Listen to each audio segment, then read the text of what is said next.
बच्चों, आज मैं जैसा कि पहले मैंने बोला था कि जैव विविधता के बाद मैं जैव संरक्षण के बारे में बात करूंगी। तो मैं आज आप लोगों के सामने उपस्थित हूँ जैव संरक्षण के बारे में बात करने के लिए।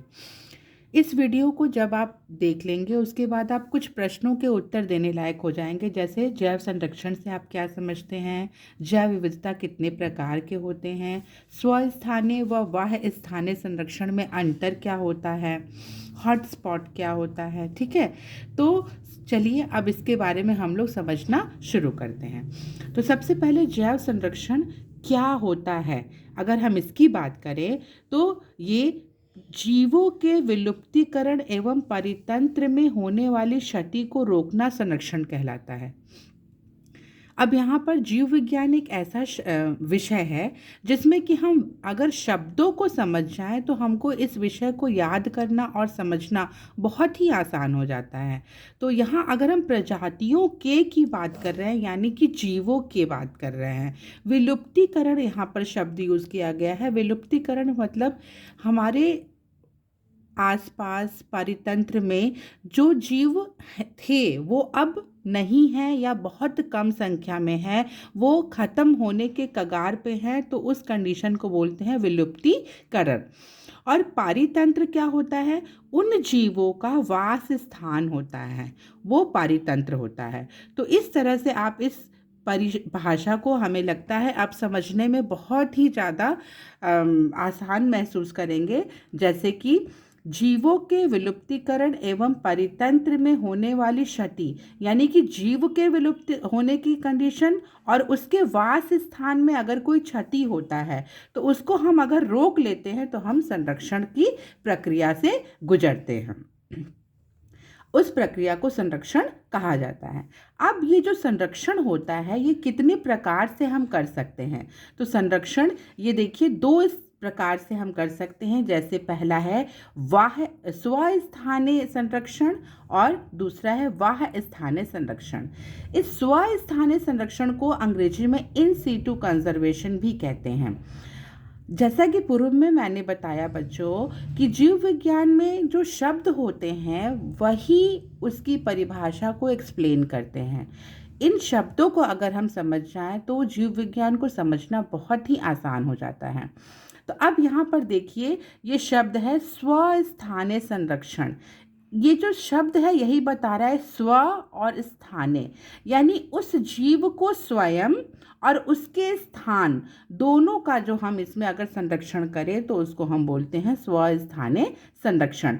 इसमें पूरे परितंत्र का संरक्षण होता है, या फिर हम इस तरह से कह सकते हैं कि जीव और उसके मूल वास स्थान दोनों का संरक्षण जो होता है उसी स्थान पर जहाँ जीव रहता है उसके वास स्थान के साथ उसका संरक्षण किया जाता है।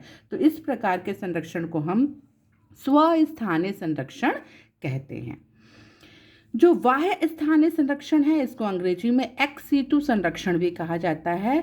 और यहाँ भी हम ये कह सकते हैं कि जो शब्द है वही व्याख्या कर रहा है। जैसे बाह्य स्थानीय संरक्षण यानी कि जीव को, वो जीव जो विलुप्तीकरण के स्टेज में है, वो जीव जो संकट में है, उस जीव को हम उसके अपने वास स्थान से हटा करके एक विशेष स्थान पर लाते हैं और वहाँ उसका संरक्षण करते हैं।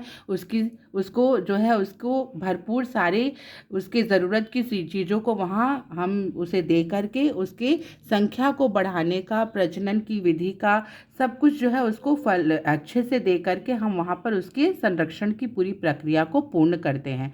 तो यहाँ देखिए, यहाँ पर भी शब्द जो है वो एक्सप्लेन कर रहा है इस संरक्षण की प्रक्रिया को। बाह्य स्थानीय संरक्षण यानी जीव को उसके अपने मूल बाह्य स्थान से हटा करके किसी विशेष स्थान पर ला करके सिर्फ जीव का संरक्षण यहाँ किया जाता है। इस प्रकार से जो स्वस्थानीय संरक्षण होता है, चूँकि पूरे परितंत्र का यहाँ संरक्षण होता है, इसलिए यहाँ ये जो एरिया होता है वो ज़्यादा कवर करता है, जबकि ये कम एरिया को कवर करता है। इसका विभिन्न प्रकार से हम देख सकते हैं। स्वस्थानीय संरक्षण का उदाहरण हम कई जगह दे सकते हैं, जैसे हॉटस्पॉट होता है, बायोस्फीयर रिजर्व या जैव मंडल आरक्षित क्षेत्र जो होते हैं वहाँ हम देख सकते हैं स्वस्थानीय संरक्षण, नेशनल पार्क या राष्ट्रीय उद्यान, और वाइल्ड लाइफ सेंचुरीज जिनको कि वन्य जीव अभयारण्य बोलते हैं, वहाँ भी हम स्वस्थानीय संरक्षण को देख सकते हैं।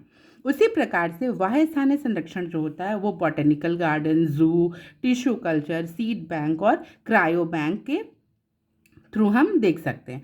अब ये जो भी उदाहरण है ये स्वस्थानीय संरक्षण और वाह्य स्थानीय संरक्षण का, इसको हम लोग डिटेल में आगे पढ़ेंगे।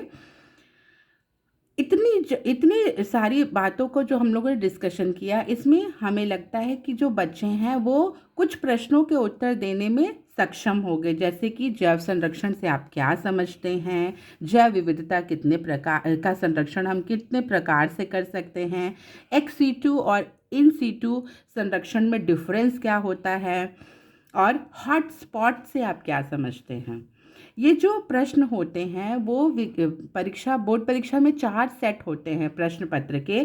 किसी न किसी सेट में कोई ना कोई एक प्रश्न जरूर होता है जिसमें कि ये जो हॉटस्पॉट होता है ये बहुत ही अत्यंत ही बहुत इम्पॉर्टेंट ये प्रश्न होता है। तो आज हम लोग जो है जो जैव संरक्षण के बारे में हम लोगों ने बात किया, अब अगले वीडियो में हम लोग ये स्वस्थानीय संरक्षण को पूरा एक वीडियो में समझेंगे और वाह्य स्थानीय संरक्षण को अगले एक वीडियो में समझेंगे। तो इस प्रकार से हम जो है इसको बहुत सरल तरीके से समझ सकते हैं, लेकिन बहुत सभी चीज़ें एक ही वीडियो में बता देने से मुझे ऐसा लगता है कि बच्चों को समझने में बहुत तकलीफ़ होगी या चीज़ें बहुत हौच-पौच हो जाएंगी। इसलिए आज के लिए बस इतना ही। अगले वीडियो में हम लोग स्वस्थानीय संरक्षण के इन सब प्रकारों के बारे में डिस्कस करेंगे। Thank you.